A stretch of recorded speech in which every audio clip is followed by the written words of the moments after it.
from Lautz Custom Builders, a business that's been around for a long time. But I talked to him, and at that conversation coming up next, right here on La Crosse Talk PM. I'm Mitch Reynolds on La Crosse Talk PM this week, visiting with the candidates for the 94th Assembly District special election. They will appear on Tuesday's ballot in a primary. 5 Republicans, 2 Democrats. Among the Republicans, John Lautz from Lautz Custom Builders. We started our conversation with the simple question of why you're running. I never in my life thought I'd be running for public office, but it started end of November and really got a little heavier in the first part of December. I was getting calls to consider it, and you start getting calls from people you have a lot of respect for. So we finally got to a point where my wife and I said, okay, let's just kind of check out some options. What would it all be? The first decision I had to make, even to consider it, was we've been in business. We're starting our 29th year. And I've got some real loyal employees, one in particular that's been with me from almost day one. And we couldn't let anything happen to that. And started talking to him, and he was all for it. He said, you go for it. And we looked at, how we would divide things up, what responsibilities he'd take on, and sat with our accountant. We worked that out. Everything looked good there. Then it was a matter of my wife and I really getting on board. But we were getting such positive feedback from people we called to keep considering it, and it got to a point where I say, we'd be behind you 100%. You let us know what your decision is. So we just kind of kept thinking about it, and finally we just got to the point that my comment to my wife was, I feel like I'm being drafted by the Packers. So if somebody sees something in me, I need coaching. I just need coaching. And then I'd go back to some and talk to him some more, and I said, I can get the dirt out from under my fingernails, but you guys are going to have to clean me up. And everybody said, no, you just stay just the way you are. So here we are. But is it something where you feel like you could make some positive change in Madison, or you feel like you can continue some policies of Mike Hipsch, or what is your feeling on that? Well, I've had a lot of respect for Mike and worked for Mike hard for a lot of years. And I mean, we kind of got behind Mike the very first time he ran, and we've been friends ever since. I think I have that same makeup as far as being able to talk to people and work with people. But I think I can even build on what Mike did, because I can bring the business. What I have learned over these years in business, we build for people of all different persuasions, and we've learned to work with all of them. The same with employees, and I am a past president of Wisconsin Builders, and you'd think they'd all be on the same page, but they're not. And then with that, you get involved with a lot of state agencies and working with them. And we've been able to, or the comment that came back to me as I was talking to some of them about running, somebody that's been working for the builders, the actual association, for just about the whole time I've been active, said, you're one of the few people that has been in that position, and you seem to be able to get along with everybody, but yet they always know where you stand, but they don't seem to get mad at you. They just seem to be able to work with you. And I think we can take that to, Madison needs more common sense, more business background. And I think we can take that and build on what Mike did. And that's going to be hard to do, because Mike is very well respected. He's been respected by people on both sides of the aisles, frankly. Not always, but he made a lot of fans, and I know that he and Jennifer Schilling worked together on some things, and certainly he has that background.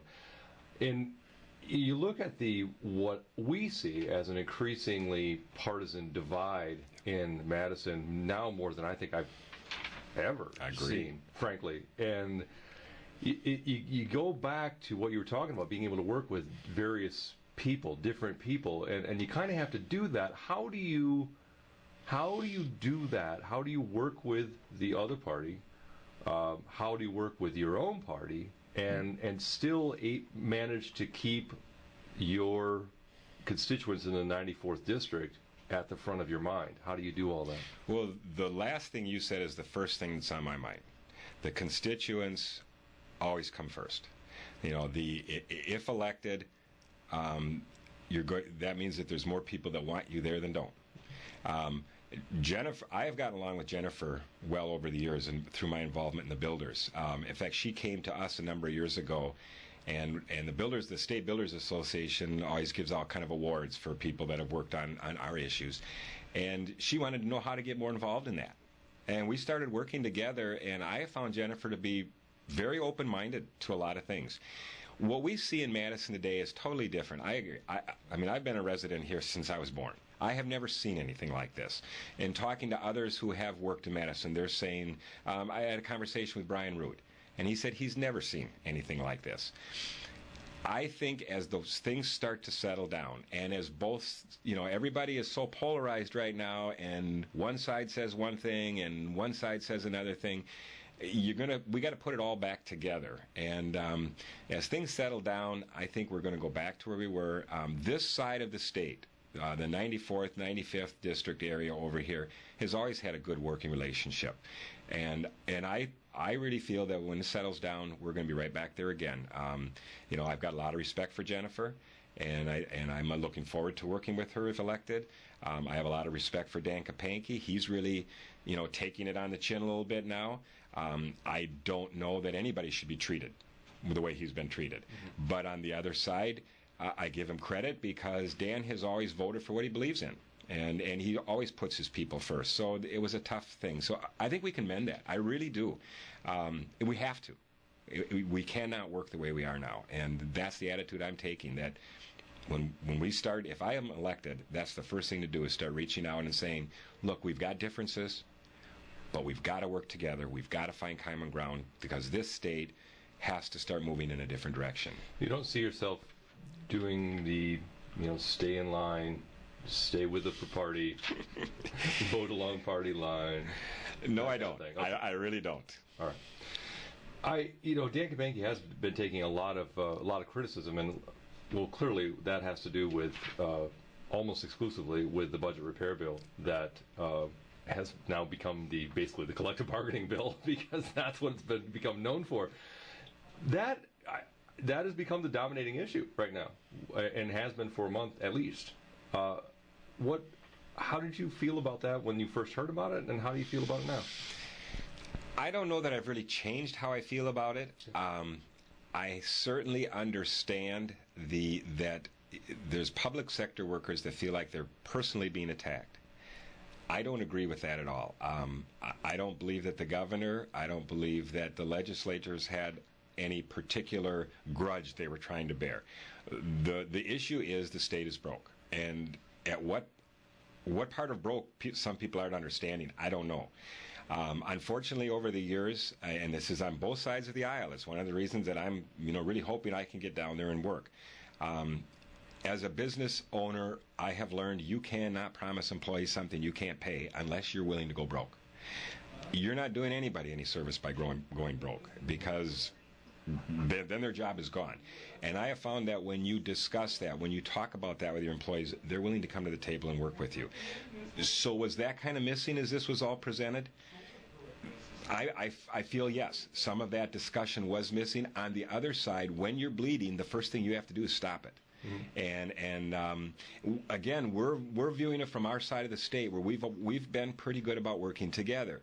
The governor, I'm trying to give him a benefit of the doubt in how it was approached, came from a side of the state where maybe things aren't quite so nice about working together, that it gets a little more polarized. So I think it needs to settle down. Until we can settle down and get the kind of fire out of it and get back to working together, we aren't going to get done. The concessions that have been made in the contracts that were signed, would those concessions have been there had not the governor taken the stand he did? And that's a question that everybody's going to have their own answer for. But to me, it's pretty obvious in the contracts that have been signed that people did take it to heart. All right. So his approach wasn't necessarily a bad one. It was possibly the way that he presented it that caused some of the ruckus that we've been seeing. Right. I mean, and again, that's on both sides. If the governor, if some felt the governor was pushing a little too hard, they didn't really give him a chance to back off when all of a sudden there's nobody to talk to anymore. Yeah. I didn't agree with that either. So it's on both sides. It just is. And I believe, as I've been doing doors within the district, people are starting to say we need to settle this down. That maybe we should step back and take a look at what has really been happening here, and see if this might not be all that bad when it's said and done. The one thing I am very adamant on is I do not believe, and I know for myself, I have nothing against union workers. They're hardworking people. I don't like the comment that all of the hardworking people in Wisconsin have taken a hit, because there's an awful lot of us that aren't union that I feel have been pretty hardworking people. I feel I worked pretty hard over the years. All right, fair enough. Governor Walker's 2-year budget that has been proposed, well, obviously incorporates a lot of the budget repair bill to come up with savings, but it's really just cuts. You don't see a lot of, you don't see any increased taxes. There's no taxes. Do you feel like, can you do, when you're facing the budget dilemma that Wisconsin has, can you just tackle it with cuts? Do you need to explore new potential revenues, or, if you like, taxes? Well, my reply to that is, what taxes do you want to raise? What fees do you want to raise? If you can find people in the state that say we're not taxing enough, I want to sit down and talk to them. When, as a business owner, and you see it in businesses all over, you've got two sources to keep a business going: revenue, or sales, and expenses. You've got to tack one. Well, there's no more revenue.